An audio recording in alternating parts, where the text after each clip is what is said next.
It's hard to put into words what I felt that day. Honestly, I don't think anyone can really understand until they've been through it. My wife, Lisa, and I had been together for nearly 10 years. We built a life, a home, a future, or so I thought.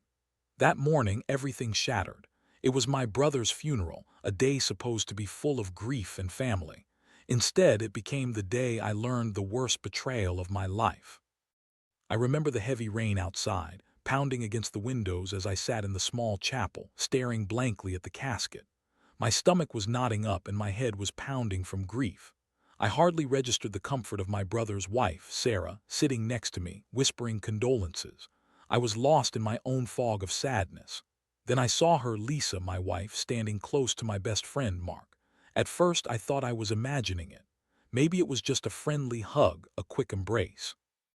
But the way they looked at each other, the subtle touch of her hand on his arm, the lingering glance exchanged between them, it wasn't just friendly, it something else, something I couldn't quite name at first but instantly sensed as wrong. My heart sank and my stomach twisted painfully. I tried to focus back on the service, but my eyes kept flickering back to them. They seemed to be whispering. They were close, way too close. I saw her lean in slightly, laugh at something Mark said, her face soft and familiar. The image burned into my mind like a branding iron. How long had this been going on? Were they planning this during the funeral? It was sick. It was cruel. It was so much worse than losing my brother because losing him felt like a tragedy I had to accept. But this was betrayal by the people I trusted most. I remember feeling my palms start to sweat, my throat tighten. I wanted to scream. My mind raced, trying to find some way to confront her right there, but I held it in. I forced myself to stay quiet, to hold back the storm of anger. But inside my stomach was churning. My fists clenched so tightly I thought I'd break my nails. After the service, I saw her slip her phone into her purse, and Mark was waiting nearby, his eyes flicking nervously. That's when I started to piece it together. This wasn't just a fling or a moment of weakness. No, they had been planning this. Maybe for weeks, maybe longer. It was so much worse that they could do this behind my back during the one day I was the most vulnerable, mourning, fragile, blindsided. The betrayal cut deeper than grief itself, and I knew I had to do something. I couldn't let this go, not without answers. Not without a plan. Their secret, their sneaky plans, they thought they could run away, leave everything behind, and I'd be none the wiser. But I saw everything now, and I knew I had to be smart about it. I kept my face composed, nodded politely to Lisa as she caught my eye, and then I watched them walk away, their hands practically touching. That image burned into my mind. I knew I wouldn't forget it. I had to find a way to make them pay for this mess they'd made with my trust. As I drove home that night, my mind was racing. I wasn't just hurt, I was furious. I'd never been this angry in my life. I knew I'd need a plan, something sneaky, something just clever enough to catch them in the act, but without exposing myself too early. I had to be patient, cold, even. I wasn't going to just lash out emotionally. No, this was going to be calculated, but first I needed proof. I needed something concrete, something so undeniable that they couldn't deny it. I couldn't just accuse them blindly. That wouldn't work. I needed evidence. I needed them to slip up again, to show their true colors. And so I started gathering. Little things first, messages, emails, anything that might hint at their plans. I was planning my revenge even then, but I kept it hidden, simmering under the surface. The betrayal had broken something inside me, and I was determined not to let them get away with it. Not without paying a price. They thought they'd get away, that I'd be too broken or too blind to see what was happening. But I was already planning my moves. They'd regret ever crossing me. I'd make sure of that. I had to. The worst part of all this was how smoothly they played it. I mean, Lisa and Mark, they were so natural, so casual with each other. It was like they'd been rehearsing for years. That day I watched them exchange secret glances, quick touches, like they were hidden in plain sight. The thing was, I'd always known Mark was close to Lisa, but I never thought he'd betray me like this. It was a punch to the gut I wasn't prepared for. After the funeral, I stayed quiet around them. I couldn't let them see how much I knew or how much I was hurt. Instead, I played the part of the grieving husband, nodding politely when Lisa came close. But inside, I was already planning my next move. I knew I needed proof, something they couldn't deny. and I wasn't going to stop until I got it. That night, after everyone left and the house was finally quiet, I went straight to my computer. I started digging through her phone, her social media, her emails. It was slow going because I didn't want to be obvious. I had to be sneaky. I knew Lisa was clever, so I had to be careful. I set up some hidden apps on her phone, things that could monitor her activity without her suspecting a thing. Over the next few days, I watched her carefully. She was careful, but I caught small slips. A message here, an emoji there, nothing overt, but enough to prove something was going on. I saved everything. Every text, every email, every timestamp. It was enough to confirm my suspicions. They'd been planning this for weeks, maybe longer. They'd used the funeral as a distraction, as a cover, and they'd been sneaking around behind my back. One night I found the clincher. A series of messages between Lisa and Mark talking about a getaway, not just a weekend trip or a secret affair. They planned to run away together, leave everything behind. Lisa was talking about how she couldn't wait to start her new life with him. It was all there, screenshots, timestamps, details of where they'd go. They'd even picked a date. It was happening soon, probably before I even knew what hit me. I felt my jaw tighten, my fists clench so hard I thought I'd break my fingers. The betrayal was so raw, so immediate that I practically saw red. I wanted to scream. Instead, I sat there, staring at the screen, my mind racing. My stomach turned over, the bile rising in my throat. How could she do this? How could she plan to leave me just after all we'd been through? And Mark, my best friend, he'd been part of this all along. I remembered a line from a movie I once saw: "Trust is like glass. Once broken, it's never the same." That's exactly how I felt. My trust shattered, splintered into 1,000 pieces, impossible to put back together. And I knew I couldn't just confront her blindly. No, I had to be smart. I had to be prepared. So I started working on a revenge plan, not just an angry outburst, but something calculated, something that would make them regret ever crossing me. I knew I had to catch them red-handed in the act with undeniable proof. Once I had that, I could confront them with the truth. But I also wanted to teach them a lesson they'd never see coming. Over the next few days, I devised my scheme. It wasn't complicated, but it was effective. I planted a fake escape email, something that looked like a real plan, full of details about where they'd go, how they'd do it, and when. It was a trap set to lure them into revealing their true intentions. I knew they'd bite. I just had to wait for the right moment. In the meantime, I kept my cool. I acted normal, even friendly. I didn't want them to suspect I was onto them. I pretended to be calm, but inside I was boiling with rage. Every time I saw Lisa smile at Mark or overheard their secret whispers, my stomach clenched. This wasn't just betrayal. It was an assault on everything I believed in. Finally, the day arrived. I had everything I needed. The proof was in my hands. I was ready to face them. I didn't care if it hurt or if it caused a scene. They needed to see that their plan was exposed, that I wasn't going to be a victim anymore. I was going to make sure they understood that crossing me came with consequences. But I wasn't going to do it alone. No, I had one more surprise planned, a way to catch them in the act, live and in person. I could feel my palms sweat just thinking about it. It was time to take control. I was finally going to show them that betrayal had a price, and I was the one who'd pay it. The night I decided to execute my plan, my nerves were on edge. I'd spent days preparing, thinking through every step. My goal was clear: catch Lisa and Mark in the act with undeniable proof so I could confront them with everything laid out on the table. I knew they thought they had me fooled, that I was too broken to retaliate. That's why I needed to be meticulous and patient. I set up a fake email account, one that looked authentic enough, something from a travel agency offering a last-minute deal on a weekend getaway. It was perfect.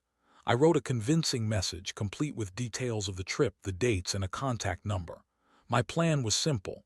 I'd send it out late at night when they were most likely to be online, and then I'd wait. If they took the bait, I'd have them caught red-handed. That evening, I watched them from the shadows in my house. My stomach was tight, a mixture of anticipation and nausea. Every little noise. The house made me jump. I kept my phone close, ready to pounce on any notification. When the clock struck midnight, I hit send on the fake email. My heart thumped hard in my chest. I felt alive again, like I'd finally taken control of the situation. Within minutes, I saw Lisa check her phone. Her eyes flicked across the screen and I caught the faint glow of her face. I knew she'd seen the email. A faint smile played on her lips and she glanced over at Mark, whispering something I couldn't hear. I stayed hidden, waiting for the moment when they'd slip up, reveal themselves. I knew they'd respond, trying to coordinate their plans, maybe even making arrangements. It didn't take long. About 15 minutes later, Lisa texted back and I saw her type. Her fingers moved quickly and her message was clear. "This is perfect. We're in. We leave Friday." I read it over and over, seething. The proof was right there. They were planning to leave me, to run away together, just as I'd suspected. I had what I needed now. The trap was set and I was ready, but I wasn't planning to confront them just yet. No, I wanted them to think they'd won, that they'd gotten away with it. I wanted to catch them in the act in real time so I could have everything on tape or in writing. I wanted to make sure there was no doubt. That night I moved into position, hiding in the shadows of my own house. I left my phone open, recording everything. I could hear their voices coming from the living room, hushed but excited. Lisa was laughing softly. Mark was responding in kind. I could barely contain my rage. They were so close, so confident that they'd get away with it. Then the moment I'd been waiting for. Lisa said, "We should pack tonight. No one will suspect a thing."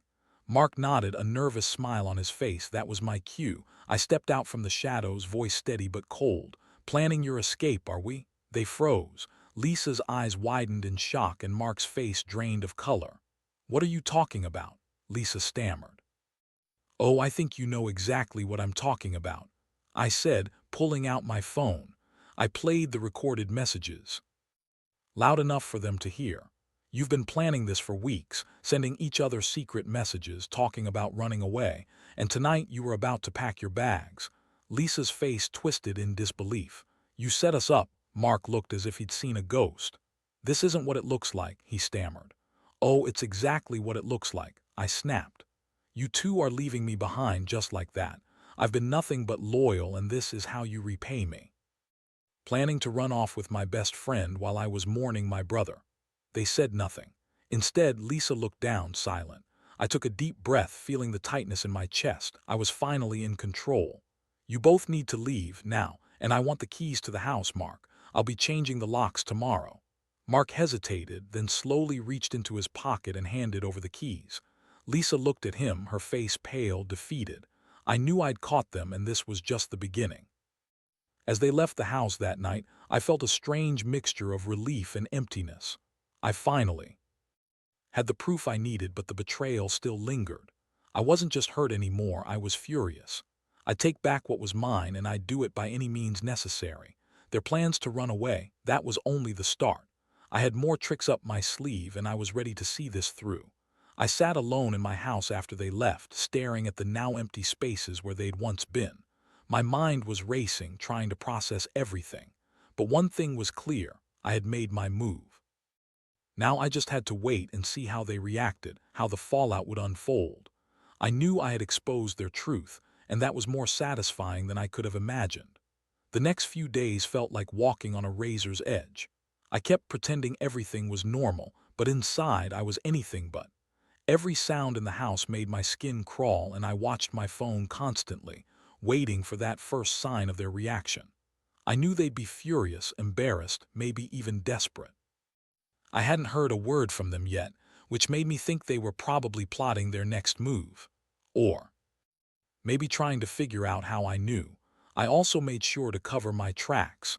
I deleted the fake email from my sent folder, hidden the recordings I took, and kept my phone in my pocket when I wasn't using it. I didn't want them to suspect I was onto them. I needed them to stay confident so I could catch them off guard again. Meanwhile, I began assembling a plan to take everything further, legally and practically. I wasn't just about revenge anymore. I wanted to cut all ties, destroy their plans, and shut the door on this betrayal. One morning after a restless night, I finally got an unexpected message. It was from Lisa, just a simple "we need to talk" and a time. My stomach dropped, but I kept my cool.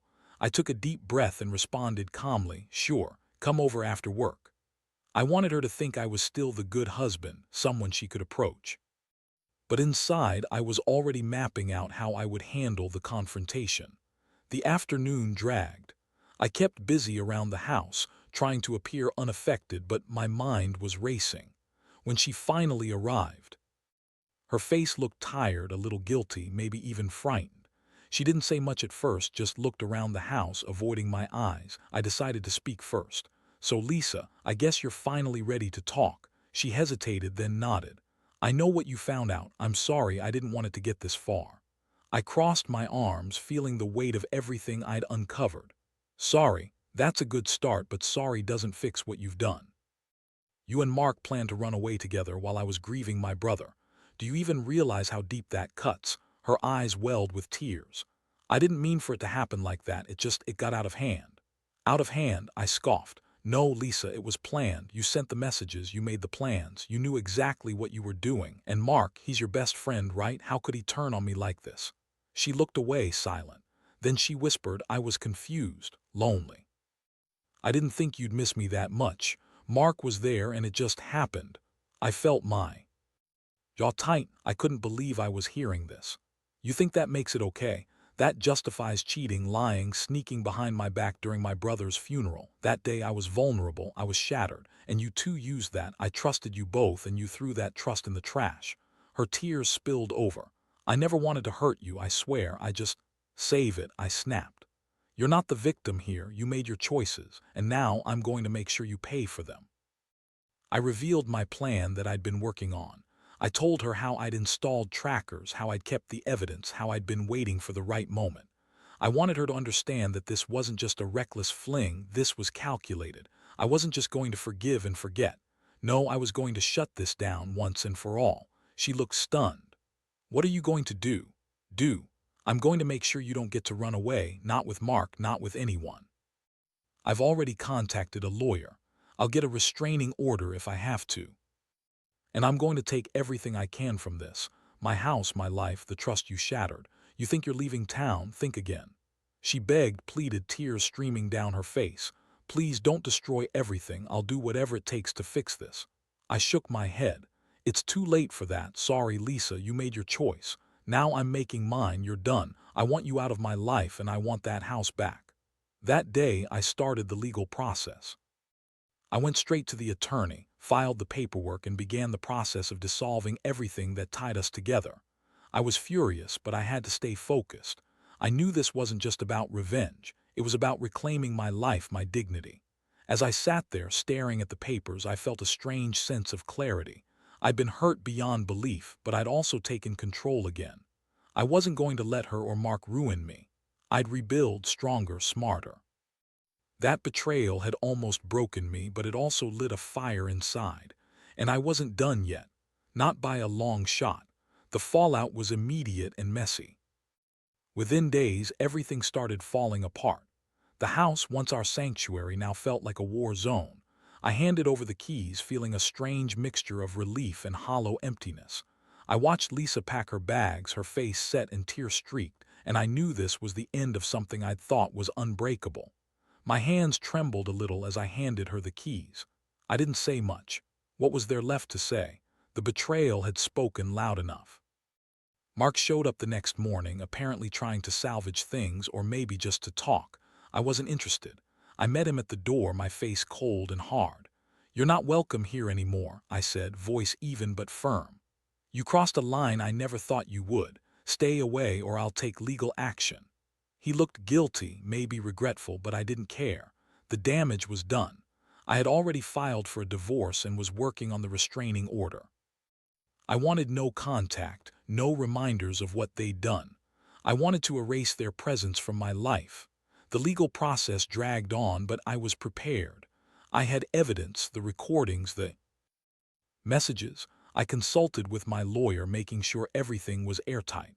I wanted them to understand this wasn't just a breakup, it was a takedown. They had betrayed me during what should have been one of the hardest days of my life. That kind of betrayal, I decided, deserved a real consequence. In the aftermath, I felt a strange sense of clarity. I was still hurting, but I was also finally free from their lies. No more late-night calls, no more sneaking around, no more pretending I didn't know. I blocked Lisa on every social platform, deleted her number. Mark, same thing. It was necessary. I had to cut the poison out of my life to heal.